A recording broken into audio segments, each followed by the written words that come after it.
Welcome back to the Newsbreak Southlake. I'm Liana Prudencio with the Southlake Times. Students may take a break for summer, but the Personnel Department at Carroll ISD is in the midst of a busy time as they attempt to get staff in place for the fall school session.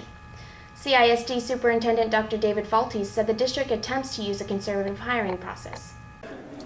During the late spring and summer is really our time to hire teachers as people leave the district, or if new positions become available, if the board approves new positions. And so as we've kind of finished the school year, we've been very conservative on hiring some of those staff positions. We have a staff model that the board approves. It's based upon so many numbers of kids in classes, different numbers for elementary kids versus secondary kids. At the elementary, in some years we can be a little more flexible by hiring additional staff when the numbers get close. This year we're being very, very conservative with those numbers because we don't want to overhire. So we're keeping a very close eye on returning students as well as new kindergarten students to our district. So we're trying to keep an eye on those to make sure that we don't hire too many staff for our kids. And we'll wait as long as we can before we hire some of those positions. Now, you don't want to wait too long because your better teachers tend to get jobs earlier in the summer, so we don't want to wait till the very last minute.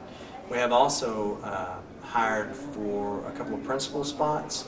We hired for an athletic director's position, and then we hired an additional science lab teacher at Johnson because they're overcrowded, and so they were not getting into their science lab as often as other campuses were, so we needed to add that position as an equity position.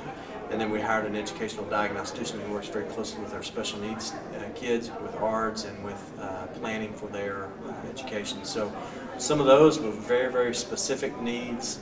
The diagnostician is kind of a legal requirement, and so we have hired some of those positions, but we're going to continue to be very conservative hiring throughout the summer. In state news, Governor Rick Perry has noted his concern about the impact of proposed cap, trade legislation, and possible regulation of carbon dioxide by the Environmental Protection Agency on Texas's energy industry and economy.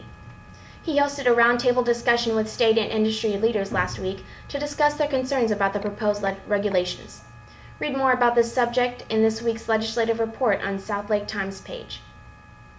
Perry was also in town Wednesday at UT Dallas to sign House Bill 51, which will help establish new and maintain existing Tier 1 universities in the state, and allow the University of Texas and Texas A&M University systems to issue tuition revenue bonds to help campuses with Hurricane Ike recovery.